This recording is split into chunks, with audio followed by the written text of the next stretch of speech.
e drejta e autorit. Unë jam këtu me Albana Aveliajn dhe me Borana Ajazin, e cila është drejtore e drejtorisë të drejtave të autorit në Ministrinë e Ekonomisë, Kulturës dhe Inovacionit. Unë jam Alda Bardyli, drejtore e Qendrës Kombëtare të Librit dhe Leximit.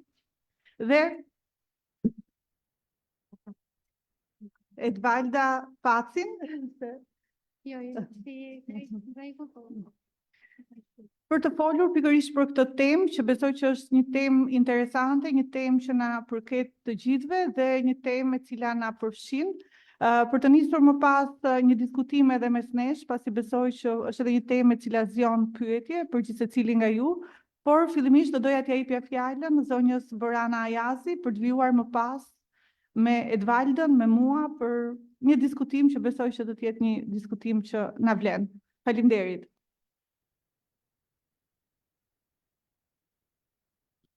Mirë dita, më dëgjoni të gjithë që të mos... Okej, faleminderit zonjë. Është jashtëzakonisht kënaqësi e shoh që ju jeni student, shumica. Më bën jashtëzakonisht, jam jashtëzakonisht e kënaqur që ka student, sepse duam apo nuk duam, pavarësisht se e drejta e autorit, për cilin do doja të merrja pak kohë për t'ju shpjeguar çfarë është e drejta e autorit, çfarë të drejtash ka e drejta e autorit, çfarë të drejtash keni ju në lidhje me këtë drejtë, e cila është drejtë themelore e njeriut. Por më bëhet shumë qefi sepse e kuptoj që kjo fushë është një fushë e konsoliduar tashmë në Republikën e Shqipërisë. Por ajo nga vjen informacioni kryesor dhe ai informacion që duhet përpunohet së parish nga studentët. Sa më i herët niveli i arsimit të vi informacioni për të drejtën e autorit, aq më e mirë është. Megjithatë, duke marrë shkas nga ky aktivitet që është kaq i rëndësishëm në fushën e vet, sa kaq i rëndësishëm është libri për të drejtën e autorit, është për mua është kënaqësi që drejta e autorit trajtohet si element thelbësor i krijimtarive akademike. Kam ndarë për ju sot gjithmonë në varësi të pjesëmarrësve në për takime, gjithmonë përditësoj fjalimet e mia, diskutimet e mia në lidhje me këtë fushë, çfarë mund t'ju interesojë ju për të ditur, dhe ajo çfarë mua më intereson shumë është që ju të ndaheni me konceptet bazë, çfarë është e drejta e autorit, të ndaheni me konceptet bazë si ju mund të mbroni të drejtën tuaj në karshi universitetit ku jeni pjesë, ose universitetit cilin drejtoni, ose pjesës administrative të një universiteti që drejtoni, apo çdo institucioni tjetër akademik, dhe mbi të gjitha të merrni informacione se çfarë përfitimesh keni ju nga e drejta e autorit, çfarë mund keni ju në të ardhmen. Konceptet bazë, çfarë është njëherë e drejta e autorit, përfshin çdo krijim intelektual që ka të bëjë me fushën letrare, artistike apo shkencore. Thëndryshe, në fushën e akademisë, tema juaj e diplomës së nivelit bachelor, tema juaj e diplomës së nivelit master, tema juaj e diplomës disertacioni, tema juaj e diplomës doktoraturës, një libër biografik, një libër kulturor, një hartë, një fotografi, një këngë, një tekst i një këngë, të gjitha këto janë drejta autori. Të gjitha këto janë krijime intelektuale, krijime që i përkasin vetëm personit fizik, pra nuk mundet një shoqëri të krijojë të drejta autori. Të gjitha këto janë të japin atë mundësinë ekskluzive për të shfrytzuar prodhimin intelektual të secilit nga ne. Për të patur, do thoni ju, çdo libër që shkruhet ka të drejtë autori, çdo pikturë dhe çdo fotografi që krijohet në këtë botë ka të drejtë autori, dhe unë ju them thjeshtësisht po. Ajo çfarë ndan faktin që kemi një krijim intelektual apo jo, është një nivel shumë i vogël i origjinalitetit. Pra, ju nuk duhet të shpikni një libër të ri, nuk duhet të shpikni një këngë jashtë të padëgjuar, një notë muzikore të padëgjuar më parë për të qenë autori një vepre. Mjafton që mënyra se si ju e shprehni një krijim të ri është krejtësisht origjinale e juaja. Më thoni ju mua se sa keni, marrim vetëm një librin më të famshëm në për sa i përket librit më të famshëm komercial, për sa i përket shkrimeve artistike, Harry Potterin. Kur mendoni një libër të Harry Potterit, sa konsekutive mendoni? Mendoni filmat? Mendoni qendrat kulturore që janë hapur, janë vendet parqet e mundshme, do të thoni të gjitha këto kanë të drejtë autorit, të gjitha këto kanë të drejtë autorit. Po mirë, nuk ekziston e drejtë autorit vetëm tek libri? Po. Ekziston e drejtë autorit vetëm tek libri, por të gjitha format e tjera të shprehjes së origjinalitetit në lidhje me këtë personazh kaq të famshëm janë secila në vetvete e drejtë autorit. Pra, asnjëri nga këta në vijim, filmi, qendra e realizimit kulturor apo e lojrave etj nuk ka shpikur një ide të re. Mënyra se si është shprehur është mënyrë krejtësisht origjinale. E drejta autorit I përket vetëm individit, pra vetëm secili nga ju individualisht apo në bashkëpunim mund të jetë mbajtës së drejtës, mund të jetë autor I një vepre e cila zbatohet nga ligjet të drejtës së autorit. Duhet keni kujdes sepse ndodh që të gjithë ne gjejmë veten në një vend pune ku do të na duhet të krijojmë një libër, një kërkim shkencor, një kërkim akademik, një monografi, një hartë e kështu me radhë. Dhe do të thoni që unë jam punonjës I institutit që po krijon këtë hartë, harta është objekti I drejtës së autorit, kujt I përket e drejta autorit, mua apo punëdhënësit. Dhe ky është një nga konceptet më të komplikuara që në fakt vjen I komplikuar vetëm sepse nuk ka forma për ta rregulluar. Pra ne vetë mendojmë, kur kam shkruar një libër, çfarë përfitime do të kem unë nga ky libër që të kujdesem kaq shumë për këtë libër. Ajo çfarë është një problem I evidentuar nga institucionet shtetërore është që universitetet apo institucionet akademike të niveleve nga më të ndryshme, apo institucionet shkencore e trajtojnë të drejtën e autorit me shumë rëndësi, por nuk I japin rëndësinë e duhur ligjore. Çfarë do të thotë? Secili nga ne, përfshirë dhe mua, unë kam qenë vetë studente, kur shkojmë në universitet, gjëja e parë që duhet kemi është që çdo krijim intelektual kujt I përket? Mua si individ apo institucionit arsimor? Në fakt, teza që ju keni shkruar në master, apo që do të keni shkruar në bachelor, apo që do të shkruani në doktoraturë në të ardhmen I përket universitetit. Por kjo gjë mund të rregullohet vetëm përmes kur jeni pjesë e universitetit sipas dokumentave ligjore ku ju bëni pjesë student, kjo gjë mund të rregullohet me dispozita ligjore. Këto janë elemente shumë të rëndësishme që do të thoni pse më interesojnë kaq shumë, sepse të ardhurat e përfituara nga pronësia intelektuale janë shumë të rëndësishme. Nëse ju krijoni një vepër, jeni vetëm ju ata që mund të pengoni apo mund të autorizoni përdorimin e kësaj vepre. Jeni ju që thoni, libri im do të botohet në këtë datë, libri im do të shofishohet në kaq kopje, libri im do të transmetohet në këtë platformë digjitale, libri im do të ketë këtë ngjyrë e kështu me radhë. Janë disa të drejta të cilat I takojnë vetëm dhe vetëm autorit. Në qoftë se ju keni krijuar një këngë, unë jam një platformë, jam një televizion. Unë kam interes, jam një radio, kam interes që këngën tuaj ta transmetoj në radion time. Në qoftë se unë nuk kam autorizim të shkruar nga ana juaj, unë gjobitem për transmetimin e këngës. Thënë ndrysh, çdo përdorim e një vepre autori duhet shoqërohet jo vetëm me autorizim, po edhe me shpërblim. Shpërblimet që vijnë nga përdorimi I këtyre të drejtave janë të jashtëzakonshëm. Megjithatë do të thoni ne krijues në këtë Republikën e Shqipërisë, në këtë vend, ndoshta kaq të vogël janë jashtë numër shumë I madh. Si do të mundemi secili nga ne në mënyrë individuale të administrojë të drejtën tonë, unë ju them që është e pamundur, sepse kënga juaj mund të transmetohet sot nga një stacion televiziv nacional, siç është Radio Televizioni Shqiptar, por mund të transmetohet në një të kohë nga të gjithë stacionet e tjera televizive. Do të jemi ne në gjendje të administrojmë, të monitorojmë përdorimin e veprës tonë në çdo platformë të mundshme? E padiskutueshme që jo. Thënë kjo, janë të krijuara disa struktura specifike të cilat menaxhojnë këto vepra në emrin tuaj. Këto janë çështje jashtëzakonisht shumë teknike, të cilat unë nuk mendoj se janë pjesë e diskutimit për sot për ju, por do doja vetëm ta kishit parasysh konceptin që edhe pse përdorimi mund të jetë masiv, jo vetëm përdorimi tregtar, sot nga ato çfarë ne dim normalisht, por edhe përdorimi digjital, platformat sociale, Facebook, Instagram, Spotify, TikTok, që ne I njohim në mënyrë natyrale, sa këngë dëgjoni ju në të gjitha videot që shihni. Për të gjitha ato këngë të cilat ju sot dëgjoni, paguhen mira dollar dhe euro vetëm që ne t'i dëgjojmë 10 apo 3 sekonda. Ky është koncepti të drejtës autorit. Megjithatë, përveç këtyre përfitimeve ekonomike, janë edhe disa përfitime morale. Që do të thotë, në momentin e krijimit të një vepre intelektuale, ju jeni autori I asaj vepre nga ana morale për gjithë jetën dhe pas vdekjes. Të drejtat ekonomike kanë një kufi, sepse në qoftë se unë shkruaj një libër për sistemin diellor në mënyrën time origjinale, duke mbajtur të drejtën e autorit për një kohë të pakufizuar, cënoj dhe mundësinë e dikujt tjetër që do të shprehet në mënyrë të ndryshme, por për të njëjtën temë. Dhe për këtë arsye, ligji vendos që e drejta e autorit do të qëndrojë me autorin për gjatë gjithë jetës së tij, deri 70 vite pas vdekjes.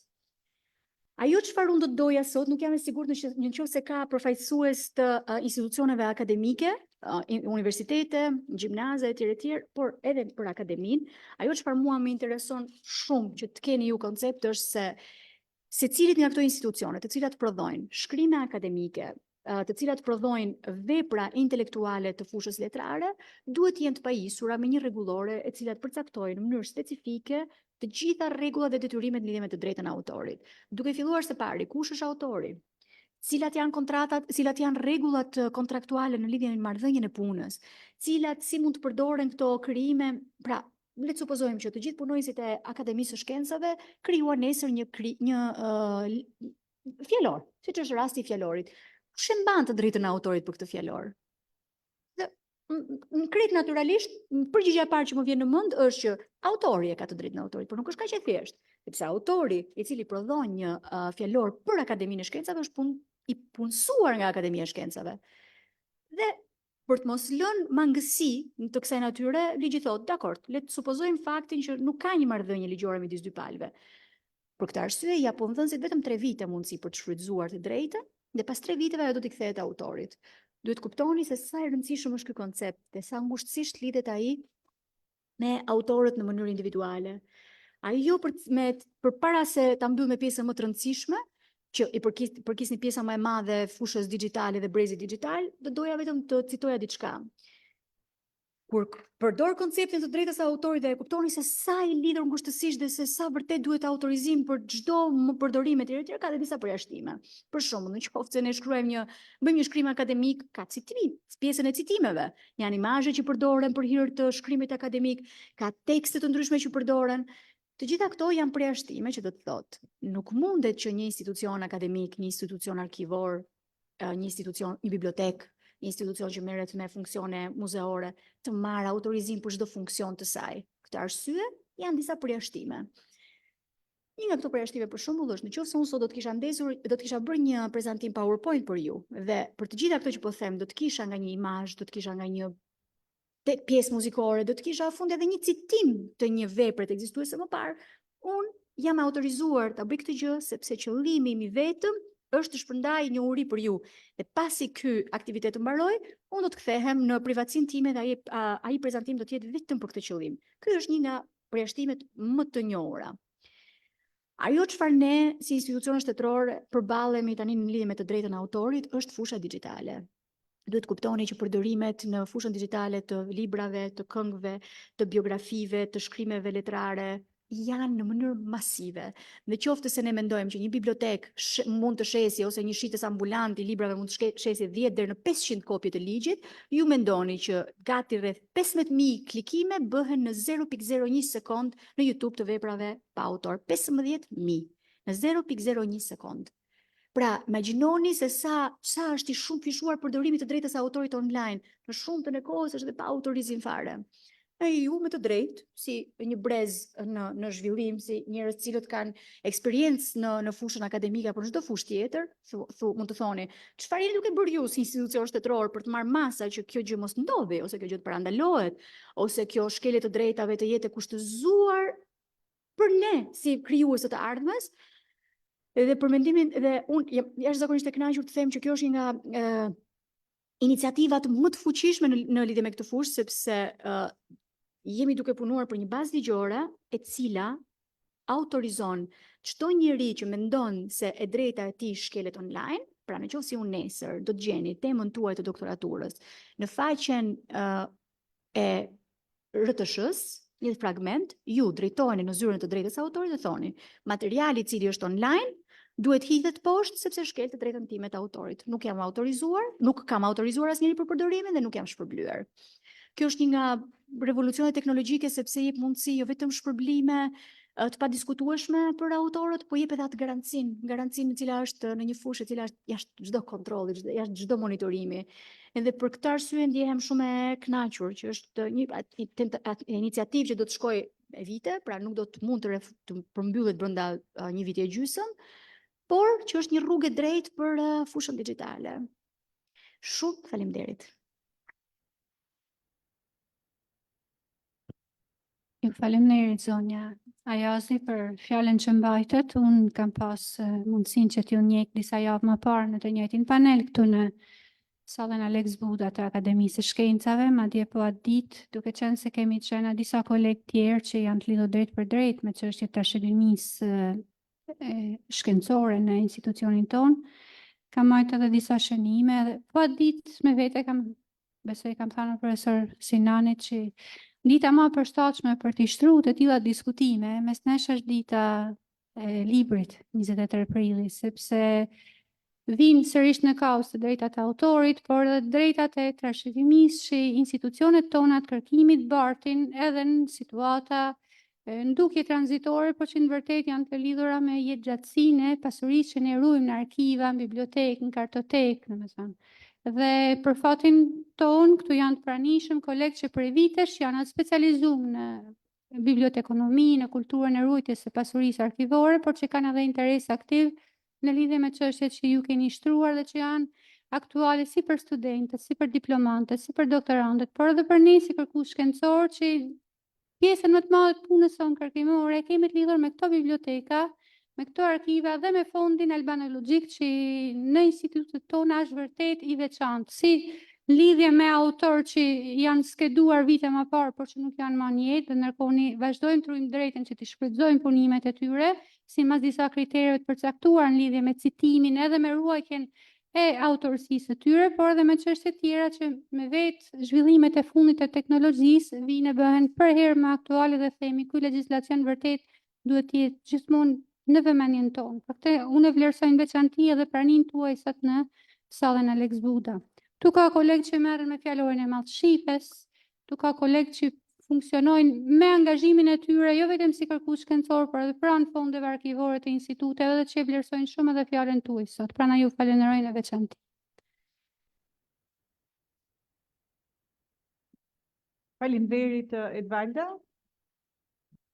Në fakt, kur flasim për çështjen e drejtës autorit, ne si institucione, sidomos Qendra Kombëtare e Librit dhe Leximit, ka parë gjatë këtyre viteve dhe është marrë shumë me raportin se si funksionon e drejta autorit në raport me autorët shqiptar, sa i njohin ata këto të drejta, sa botuesit i implementojnë këto të drejta dhe si përfaqësohen këto drejta në raport me kontratat që ata bëjnë me njëri tjetrin.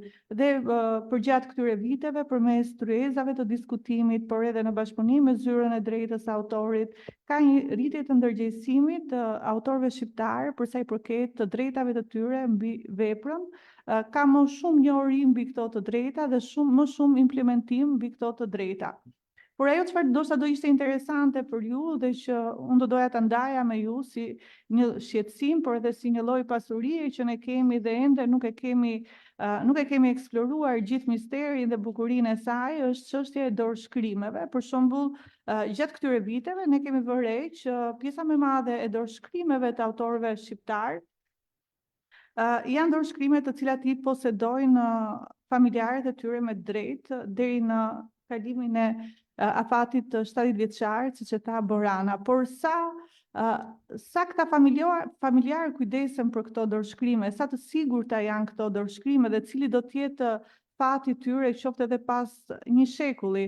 Shumë vende kanë zgjedhur këtë duke pasur një institut të dorëshkrimeve. Ne për shembull sot në Francë apo në vende të tjera të përparuara këto institucione ose këto institute merren dhe ruajnë dhe i vënë kujdesen për veprat për këto dorëshkrime, fillimisht duke i digitalizuar, duke i pasur ato pjesë të një biblioteke dhe të një muzeu i cili i vën në shërbim të studiuesve, të profesorëve të letërsisë, të studentëve që kanë interes për to, kështu që në këtë kontekst, duke parë këto përvoja kaq interesante se si kjo pasuri kombëtare, sepse dorëshkrimet janë pasuri kombëtare, do thosha, mënyra se si janë bërë veprat që kanë veprat se si është pasuruar, si është elaboruar gjuha shqipe përmes autorëve, ne i kemi parë këto modele dhe bashkë për shembull me Ambasadën e Francës këtu në Shqipëri, jemi duke punuar se si një model i tillë mund të qëndronte pikërisht në Shqipëri, sigurisht përmes Qendrës Kombëtare të Librit dhe Leximit, se si këto pasuri të cilat tashmë janë arkivat e familjarëve mund të ishin pjesë e një sistemi të gjerë në shërbim të profesorëve të letërsisë në Universitetin e Tiranës apo universiteteve private, studentëve që do duan nesër për shembull të shohin mënyrën se si ka punuar për shembull Mitrush Kuteli. Sigurisht që vajzat e tij kanë edhe mund të ruajnë dorëshkrimet e tij. Lazgush Poradeci, megjithëse Arkiva e Lazgush për Adecit është një arkive cila vajzat ja besuan arkivit qendror të shtetit dhe kjo është një shenjë mirë, sepse kur institucionet shtetërore janë ato të cilat e ruajnë memorien dhe aty janë të sigurt këto dorëshkrime për gjithë ju që do keni interes më vonë ose do keni interes për ta njohur më mirë këtë poet. Për shembull, Shqipëria është vendi i cili ka një autor të rëndësishëm të këtij shekulli, siç është Kadare, dhe do ishte shumë mirë që nëse do kishim një institut të tillë, këto dorëshkrime të cilat nuk janë interesante vetëm për studiusit shqiptar, por për studiusit botëror, për të parë mënyrën se si është elaboruar, si është punuar me fjalët, të ekzistonin. Kështu që në këtë kontekst, vendet si Shqipëria, të cilat quhen vend me gjuhë, kulturë të vogël, është shumë mirë që të merren edhe të eksplorojnë edhe këtë pjesë të rëndësishme, së cilës bota i ka kushtuar prekosh vëmendje, që është pasuria intelektuale në formën e dorëshkrimeve, t'i ruajmë, t'i pasurojmë këto monumente, do të thosha, të cilat do të kenë një vlerë të padiskutueshme në të ardhmen. Kështu që në këtë kontekst mendoj që kjo është diçka interesante që doja ta ndaja me ju, kurse për sa i përket raportit që botuesit dhe autorët shqiptarë kanë me njëri tjetrin, unë shoh si një raport të konsoliduar dhe pjesa më e madhe e atyre që shkruajnë vepra letrare tashmë kanë njohuri më të thella mbi të drejtat e tyre mbi këto vepra dhe mënyrën se si këto vepra shkojnë në librari dhe si mund t'i marrin qoftë edhe ato fitimet e vogla që janë të rëndësishme mendoj për çdo autor. Duke qenë se do doja në fakt që kjo bisedë, nëse ka ndonjë pyetje ose zgjon ndonjë interes për ju, duke qenë se dhe Borana është njohëse shumë e mirë e çështjes së drejtës së autorit, Edvalda ka punuar gjithashtu dhe është njëri i librit i studimeve, çdo pyetje që do ngjallte interes për ju, ne jemi të gatshëm që ndoshta edhe në formën e një diskutimi ta çojmë më tej.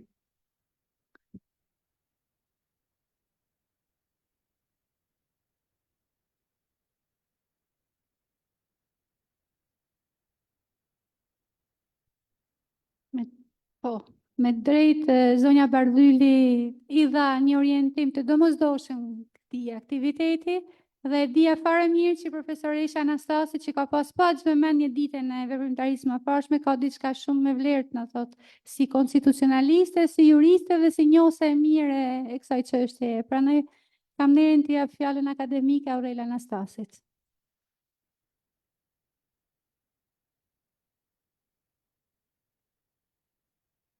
Po dal këtu të flas me mikrofon, sepse është një çështje e cila meriton një vëmendje dhe dedikim të veçantë. Si kam arritur në këtë konkluzion?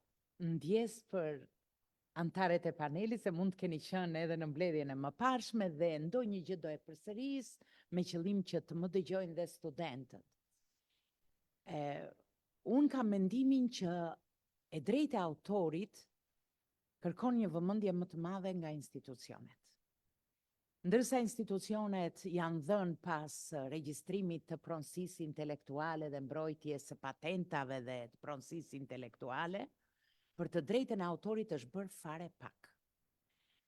Në këtë konkluzion, ndoshta ishte një rast i veçantë dhe nuk dua të arri nga një rast i veçantë në përgjithësime, por ne juristët rastin e veçantë e kemi rast. Edhe i dedikohemi atij rasti, se ne me rast e punojmë në fund. Kështu që nuk është e njëjta gjë për shkencëtarët e fushave të tjera të lëmit social, rasti, se sa për ne juristët. Unë ngrita aty shqetësime të mbrojtjes së drejtës së autorit. Dhe vura re që jo vetëm në student që merrnin pjesë, por edhe pedagogët kishin njohuri minimale mbi mbrojtjen e të drejtës së autorit. Po thuajse nuk e njihnin fare.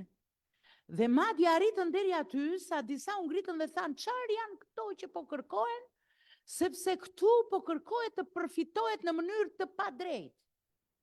Dhe unë nuk pata dhe mundësi sepse diskutim pas diskutimi, se cili përpiqej të tregonte revoltën e vetë së brendshmi, për problemet që unë kisha shtruar për mbrojtjen e drejtës së autorit, dhe s'pata kohë që ti thosha, jo vetëm është një e drejtë, por është një e drejtë kushtetuese. Ndoshta institucionet, ndoshta ato që kanë kompetencën, ndoshta universitetet, përfshi dhe universitetet vetë, duhet ju a kishin thënë më mirë këtë. Edhe unë vetë në lëndën tonë, sepse ju e dini edhe programin e lëndës e njihni, ne nuk i kushtojmë ndonjë rëndësi të veçantë, duhet ju a kisha thënë më mirë këtë, sepse nuk mund të pranohet që, edhe ishte grupi negociator, grupi negociator, që në kuadrin e negociatave të Shqipërisë për Bashkimin Evropian, ne të kemi njohuri aq të pakta për të drejtën e autorit. Prandaj, në radhë parevlerësoj shumë këtë seancë që ju mbajtët në kuadrin e panairit. Nga ana tjetër, dua të them që e drejta e autorit është mbrojtje e të drejtës kushtetuese. Dhe nuk duhet parë si mbrojtje e pedagogëve, edhe e të drejtave të pedagogëve. Po duhet parë si mbrojtje një të mire të madhe publike, edhe të vetë studentëve. Sepse shkeljet e rënda që po i bëhen të drejtës së autorit, ku kanë çuar? Kanë çuar në varfërim të shkrimit shkencor. Ne aktualisht, ju them, u mobilizuam të gjenim punimet e departamentit ton, po edhe të fakultetit, sepse aty të gjitha departamentet kanë një veprimtari të ngjajshme, dhe nuk kishin punime të reja për këtë panajir. Të rinjt nuk po shkruajnë më. Është një angazhim shumë i madh, një lodhje e jashtëzakonshme, çfarë? Për të përfunduar në kioskat e fotokopjeve dhe për të pasuruar fotokopjuesin. Për më keq akoma, unë mendoj që e para njerë baza ligjore duhet të rishikohet. Sepse unë e kuptoj që shteti vendos fotokopjeve tatimin që duhet paguajnë, dhe nga kjo anë shumë mirë, sepse korrigjohet një pjesë e shkeljeve që bëhet, duke paguar tatimin në këtë kuadër, por kjo çfarë bën? Kjo thot shteti, kjo do të thot që shteti lë jetim autorët dhe shikon vetëm tatimin e vet. Unë në këtë konkluzion arrita nga vendimi i Këshillit Ministrave. Dakord jam, shtetit padyshim ato që i takojnë kontributit madh kombëtar nëpërmjet tatimeve, nga fotokopjet që ju bëhen veprave të autorëve, pa leje në shkelje të ligjit përkatës për drejtën e autorit, ato le të vilen, sepse janë kontribut edhe janë një pjesë e shtetit drejtës. Por po autorët, në qoftë se shteti thot, unë laj duart nga autorët dhe do vjel vetëm tatimin sa ai më leverdis mua, atëre nuk jemi asgjë kundi nga kjo pikpamje.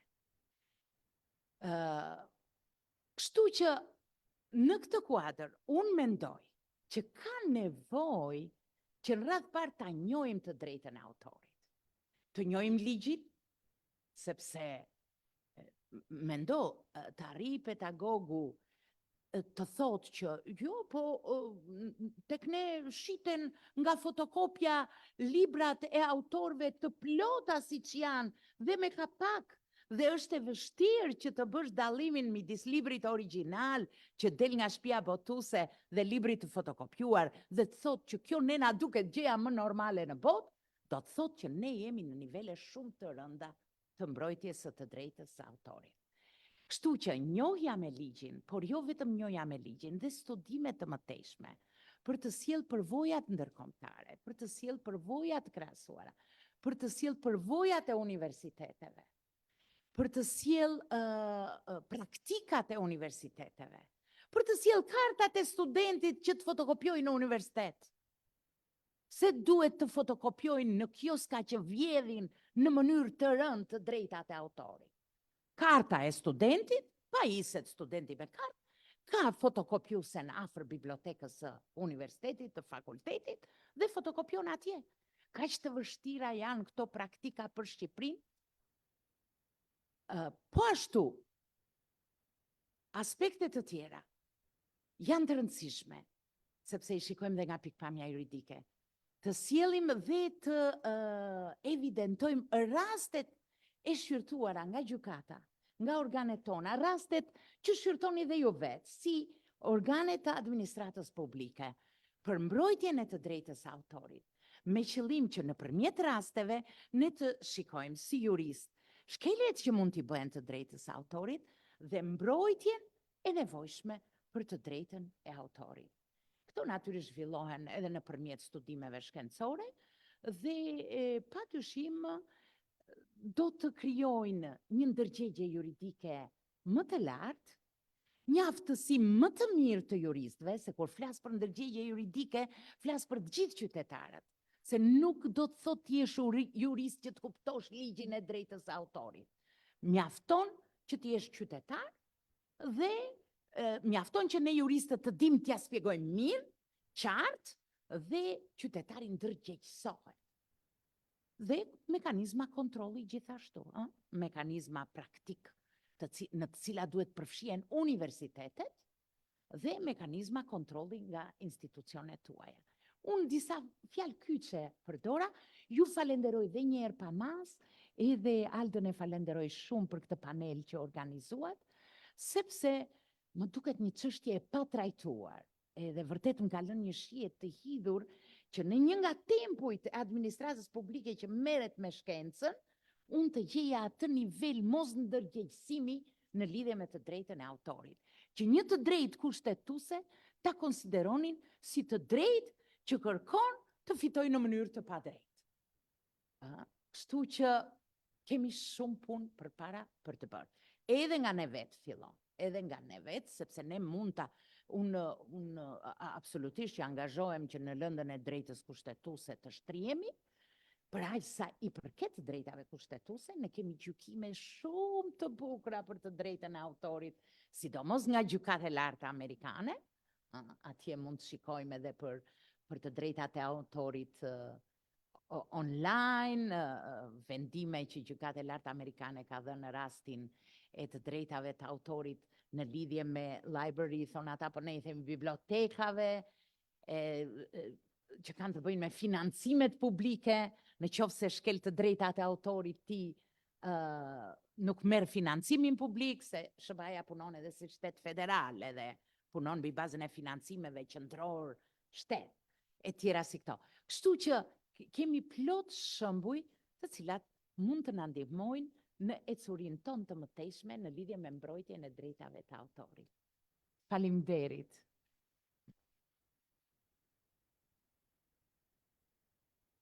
Unë nuk shumë rrallë në jetën time kam komente të kësaj, rrallë në jetën time profesionale kam komente të kësaj natyre ku preket absolutisht çdo problematik që kemi ne. Dhe problematik prioritet, jo vetëm problematik. Me të drejtë, ju thoni aktivitetet e shpërndarjes së njohurisë janë kryesore. Janë më se kryesore, jo më larg se javën e kaluar ne bëm një planifikim. Drejtoria, të cilën unë përfaqësoj, ka lënë në plan të dytë trajnimet për shkak të mungesave të paimagjinueshme në staf, por bëm një planifikim se si do të vijojmë me të gjitha nivelet e edukimit. Unë filloj me institucionet arsimore për të shpërndarë informacion për të drejtën e autorit. Filloj me informacione bazike për të shkuar pastaj deri në situata më të komplikuara ligjore, se si të shihni me detaje një kontratë kur vjen kontrata e përdorimit të drejtave të autorit, se çfarë duhet të përmbajë një kontratë e botimit sipas ligjit të drejtës së autorit, nëse keni fatin të botohet një libër nga ju, nga një shtëpi botuese e kështu me radhë. Kështu që mbajtur shënim që në radhën e kaluar kur ishim bashkë në të njëjtin takim dhe vënë në zbatim javën e shkuar për të finalizuar pastaj me një vendimarrje të brendshme të Ministrisë Kulturës, të Ministrisë Ekonomisë, Kulturës dhe Inovacionit, ndjes. Në lidhje me të qenit një lëndë konkrete në universitet nuk mund të jem më dakord. Unë vetë vi nga një studim konkret i të drejtës së autorit. Pra, nuk është vetëm pronësia intelektuale në tërësi, ashtu siç ju mund ta dini. Ka studime të veçanta vetëm për të drejtën e autorit. Të drejta e autorit duhet të jetë një lëndë në universitet. Kjo është një diskutim në vazhdimsi me Ministrinë e Arsimit. Të paktën pavarësisht se ne vlerësojmë që duhet jetë një lëndë, jo lëndë me zgjedhje, pra duhet jetë një lëndë në kurrikulin në një universiteti, sidomos universiteti juridik, ajo mund të jetë minimalisht një lëndë me zgjedhje. Fillimisht, pastaj të shohim në vijim. Për sa i përket zbatimit të drejtës së autorit në tre, kjo është nga problematikat më kryesore, por më besoni, pa dashur të mbuloj asgjë në lidhje me administratën shqiptare dhe me institucionin që unë përfaqësoj, është nga problematikat më të mëdha. Pra, kemi bërë një ndryshim në lidhje me fotokopjet. Menaxhimi kontrolli i zbatimit drejtës së autorit në treg vjen nga një institucion tjetër. Çfarë do të thotë në treg? Në qoftë se një bibliotek ka 10 kopje të librit tim, ka një institucion i cili paraqitet në këtë bibliotek, librari ose dhe shitës dhe thotë, zotëri, ju keni 10 libra. Keni autorizim për të shitur 10 libra? Keni të drejtën e autorit dhe në mungesë të këtij autorizimi gjobiten. Ky është funksioni i këtij institucioni. Kjo është një punë jashtëzakonisht shumë e vështirë, sepse ata veprojnë në bazë të një unë të paktën kërkoj që të veprojnë në bazë të një risku. Pra, në qoftë se ne mendojmë që aktiviteti më i madh i pjesës akademike, librave akademik, shkrimeve, etj është i fokusuar në Tiranë, nuk mundet që kontrolli për këtë kategori të fokusohet në një qytet jashtëzakonisht të vogël duke anashkaluar Tiranën. Pra duhet bërë dhe një analizë risku për të parë ku janë rrisjet më të mëdha të përdorimit të drejtës së autorit. Kur them shkrime akademike, do të imagjinoni çdo kategori. Pra nuk bëhet fjalë, po flas konkretisht për ju, por për çdo kategori të mundshme. Megjithatë, kjo është vërtet një nga plagët më të mëdha, që është zbatimi dhe nganjëherë ka edhe shkelës të ligjit drejtës së autorit që thonë ka më mirë të paguaj gjobën që më vë inspektorati se sa të paguaj autorizimin për të drejtën e autorit. Ndërkohë që është një koncept jashtëzakonisht i gabuar, sepse pagesa të drejtës së autorit në Republikën e Shqipërisë është një nga më të ultat, jo vetëm në rajon, por në të gjithë botën që ka një sistem të ngjashëm me ne. Dhe në thelb të gjithë kësaj që doja të thoja është që vendosurit të kulturës të njohjes dhe të zbatimit drejtës së autorit është në thelb të absolutisht çdo gjëje. Duke vendosur kulturën, japim edhe institucioneve fotokopjuese që s'duhet fotokopjojnë, kur vendos 2-3 herë gjop deri në heqjen e licencës të një strukture të vogël që shet apo fotokopjon libra të drejtës së autorit, kështu mësohen të gjithë të tjerët. Ndryshimi që ne bëm vjet është që duke mos patur të mundur kontrollin e këtyre strukturave, është prodhuar, është miratuar një vendim i Këshillit të Ministrave në lidhje me kopjen private. Çfarë do të thotë? Të gjithë këto aparatura që ne kemi në dorë, përfshir kasetat, përfshir CD-t, përfshir USB-t, përfshir makineritë fotokopjuese, të gjitha në hyrje në momentin e importit për Republikën e Shqipërisë do të paguajnë një taksë më tepër. Kjo taksë më tepër do të vilet dhe do të shpërndahet tek artistët, veprave muzikore, të veprave audiovizuale e kështu me radhë. Që do të thotë, duke mos mundur drejtoria të drejtës, pavarësisht se kopja private është një detyrim ligjor më vete, në një mënyrë apo një tjetër është kërkohet që të rregullohet që në burim. Pra, për mos lejuar hyrjen në Republikën e Shqipërisë atyre mjeteve, të cilat mund të bëjnë shpërndarje të drejtës së autorit masivisht. Sa material mund të zërë një USB, sa filma, të gjithë përfshirë dhe mua, kemi transkaluar njëri tjetrit me USB, me CD, me telefon, kemi bërë share, të gjitha këto. Në çdo rast kemi shkelur ligjin e drejtës së autorit. Vetëm një pyetje kam për ju të gjithë, dhe jam e bindur keni bërë një fotokopje. Të gjithë, përfshirë dhe mua. E dini ju sa përqind aty libri mund të fotokopjoni? Një libër, nuk ka rëndësi numri faqeve, sa përqind? Në bazë të ligjit, më pak, 13. Dhe në qoftë se ju bëni më shumë, nuk jam e sigurt, por Shqipëri dhe 13% është prap shumë është. Sa është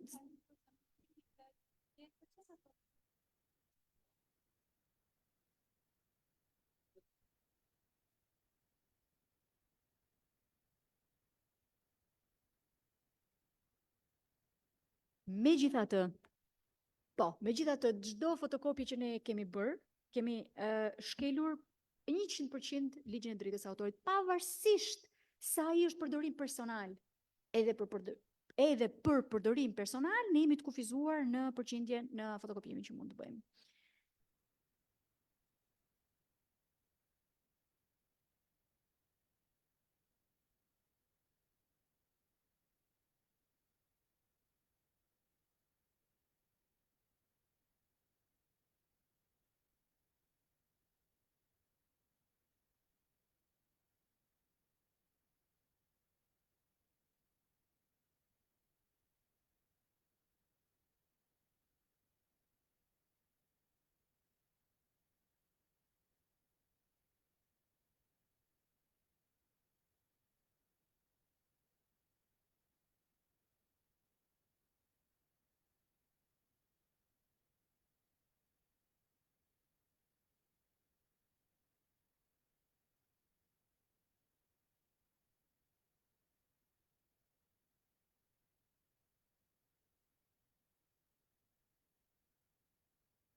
Pyetje jashtëzakonisht e bukur.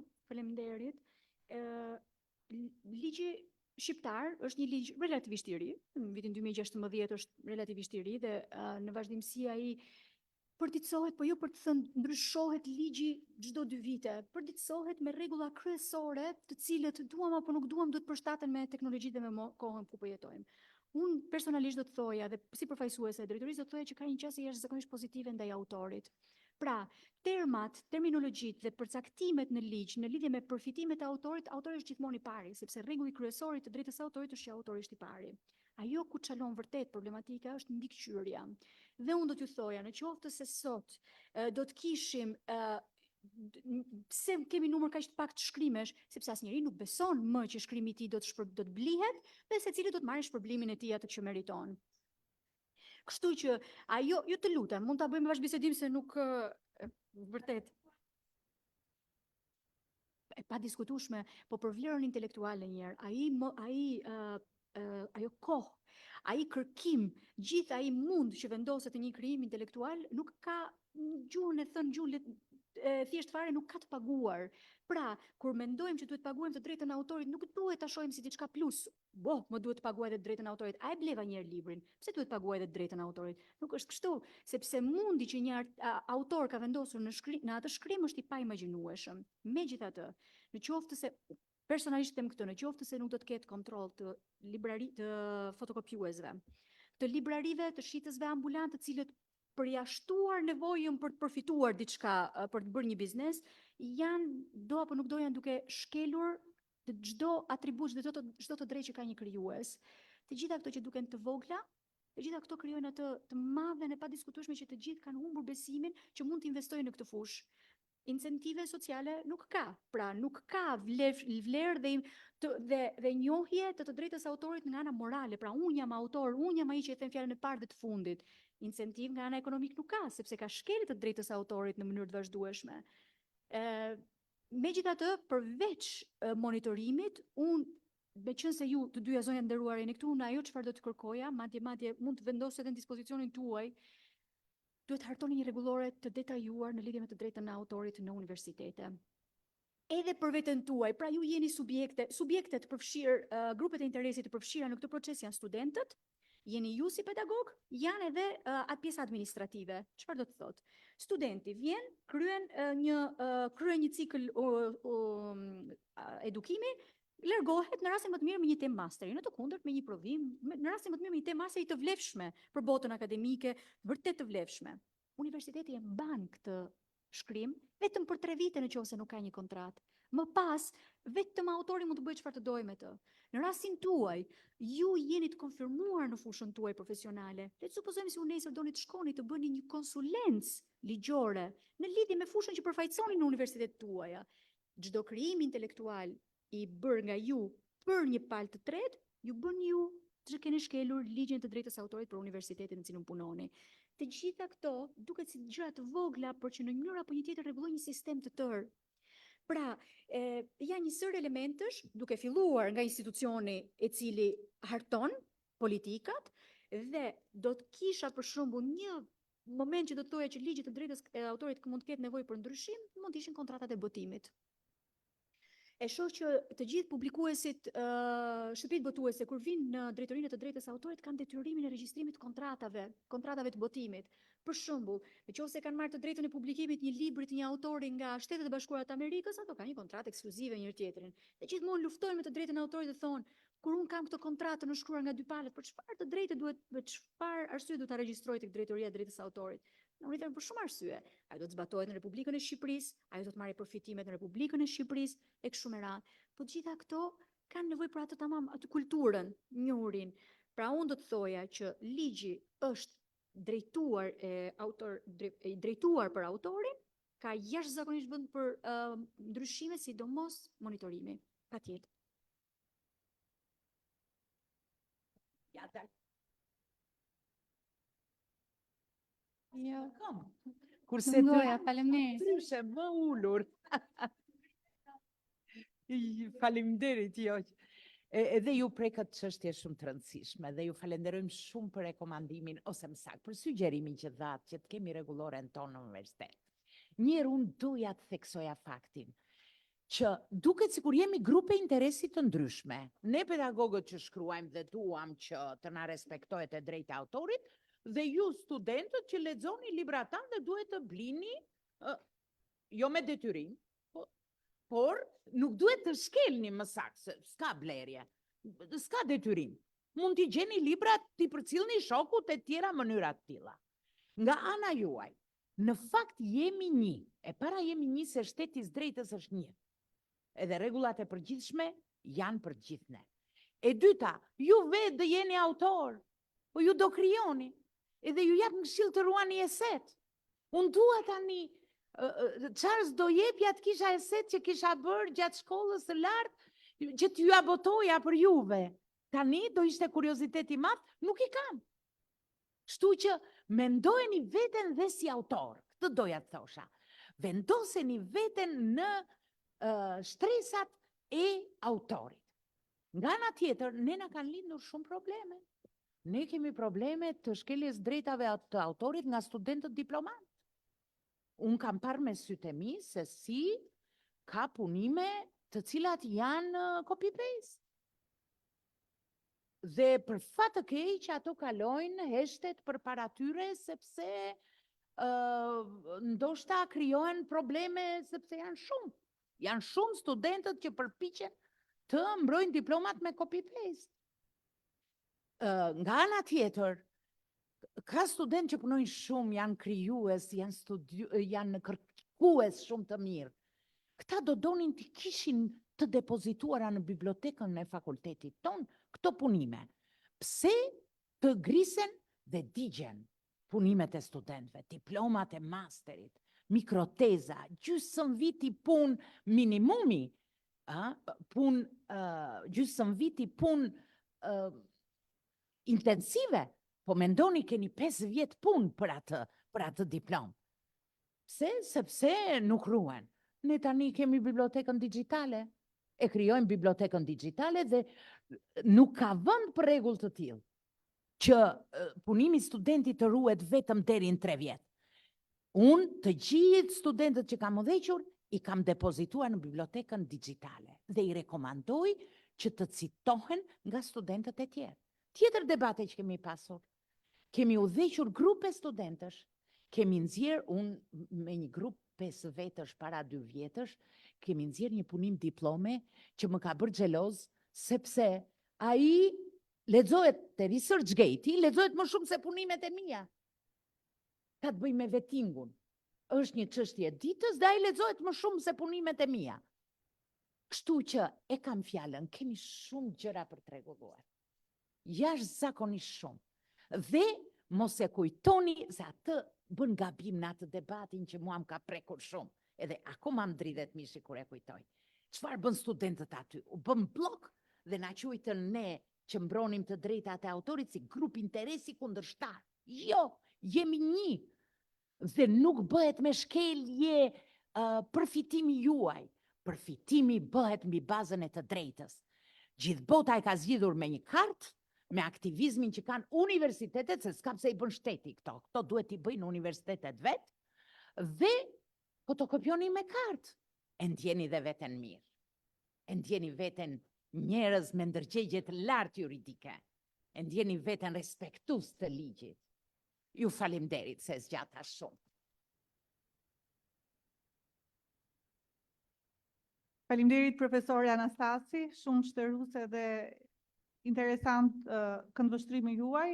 Në fakt, çështja e drejtës autorit është e gjerë, është universale, po është aq edhe private. Ndoshta kjo e bën ato që të jetë një nga çështjet më të bukura dhe gjithmonë të ketë atë misterin për ta ulumtuar. Unë do doja që kjo bisedë të zgjaste më tepër, por jam e bindur që do kemi të tjera tryeza, diskutimi, takimi për të folur më tepër për këtë çështje. Ndoshta edhe në fakultetin tuaj që është ndoshta faleminderit. Faleminderit Borana, faleminderit Edvalda dhe faleminderit gjithëve.